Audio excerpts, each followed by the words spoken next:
Diz assim: mas, para que não os escandalizemos, vai ao mar, lança o anzol, e o primeiro peixe que fisgar, tira-o, e abrindo-se-lhe a boca, acharás uma estarpe. Toma-o, entrega-lhe por mim e por ti. Glória a Deus.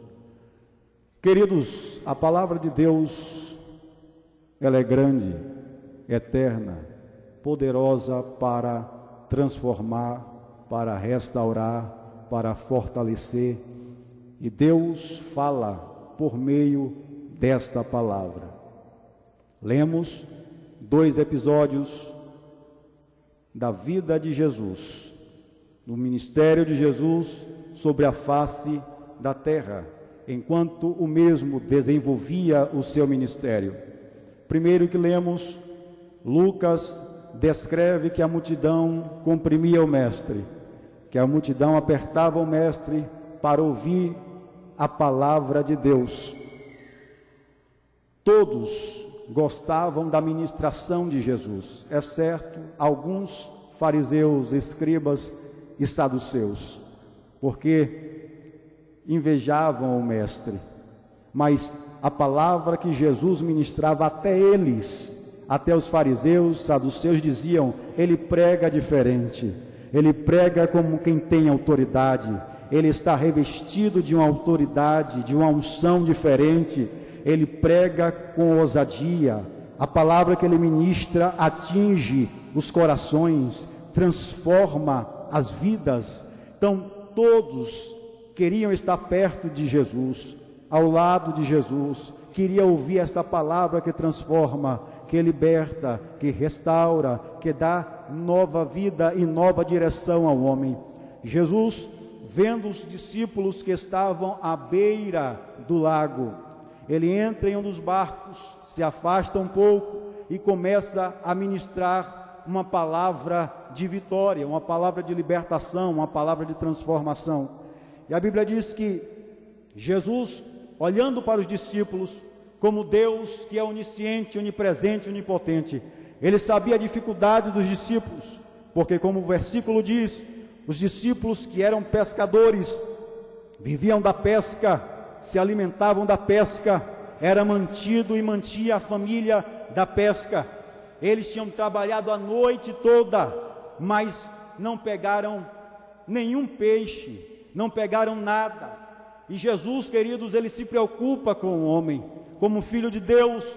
Ele não atraiu os holofotes dos céus em sua direção, ele não quis ter todo o privilégio ou atrair o privilégio de Deus, do Pai, só para ele.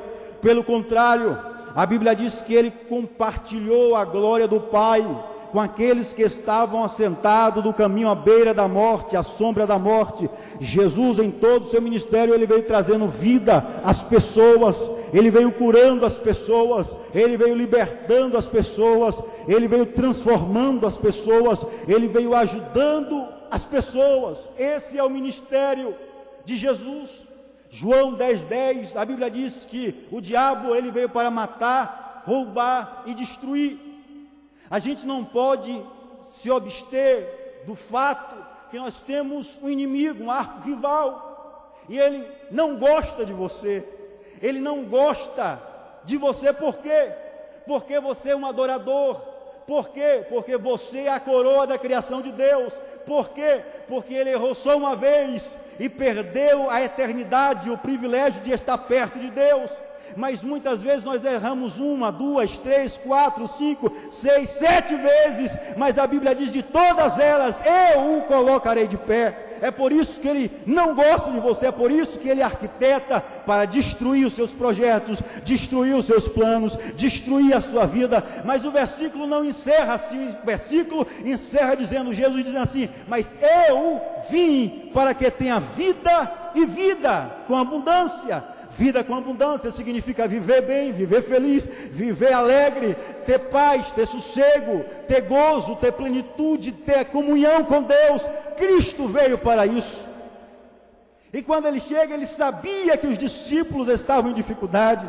porque eles estavam lavando o instrumento de trabalho, eles estavam lavando a rede, e eu imagino aquela cena, porque quando eu leio a Bíblia, eu imagino como estava acontecendo, como eles estavam, o que eles estavam sentindo. Ora, uma noite toda pescando, sem pegar nada, que frustração, que luta, que tristeza, alguns imaginando, como é que eu vou chegar em casa agora? Eu tenho família, o que é que eu vou levar para o meu filho, para minha esposa? Eles estão esperando alguma coisa, eles querem comer alguma coisa.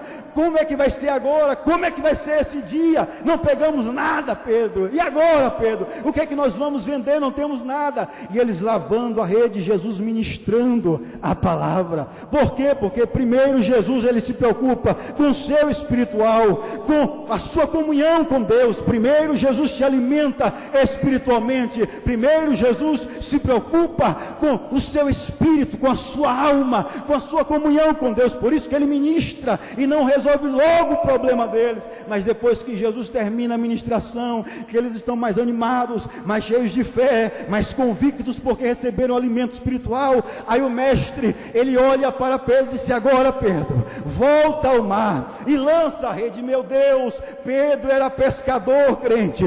Pedro, ele sabia que horas deveria pescar, ele conhecia esse lago, ele sabia onde os peixes ficavam, ele tinha experiência de pescaria, não era um pescador qualquer. Pedro vivia disso, aqueles que acompanhavam Pedro viviam disso. Ele sabia que hora eles deveriam pescar, aonde eles tinham que lançar a rede. E aí Pedro disse: mas mestre, o senhor não está se equivocando, pescamos a noite toda, se os peixes não vieram à noite, vai vir agora esta hora do dia.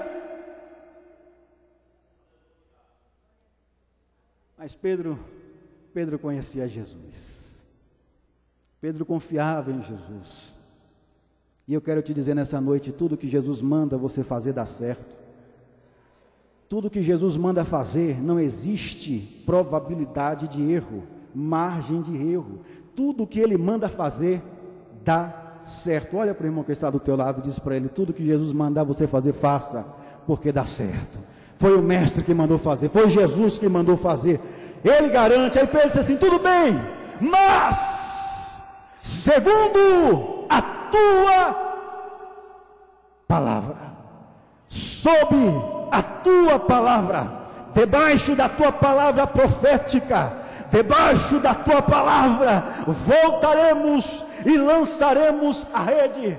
Primeiro eu quero nesta noite destacar que quando a Bíblia ela fala de peixe em uma linguagem figurativa, ela está falando de almas, de pessoas, de vidas. Quando nós lemos este primeiro trecho da Bíblia em Lucas 5, quando essa grande pescaria, essa pescaria coletiva, a Bíblia está se referindo aqui que Deus se preocupa com a pessoa no todo. Ele se preocupa com a população da terra, Ele se preocupa com o globo, com todas as pessoas que estão presentes sobre o globo da terra. Ele se preocupa no geral, no todo. Então essa pescaria está se referindo à multidão. Deus se preocupa com o coletivo, com as pessoas no seu dia a dia, com as necessidades das pessoas, com a carência das pessoas. Ele está preocupado com todos. Mas, queridos, a Bíblia diz, e eu quero que você aprenda isso nessa noite, grave isso nessa noite, se possível grife esse versículo nessa noite, porque a Bíblia diz que Pedro disse: segundo, sobre a tua palavra lançaremos a rede. Por que ele diz isso? Porque, queridos, Deus traz à existência as coisas que não existem. Pedro voltou não pela lógica humana, Pedro voltou não pela sua experiência de pesca, porque se fosse pela sua experiência de pesca, ele sabia que não pegaria peixe nenhum, ele sabia que não ia pegar nada, que voltaria frustrado. Mas Pedro voltou com um elemento que só o homem tem. Que elemento é esse?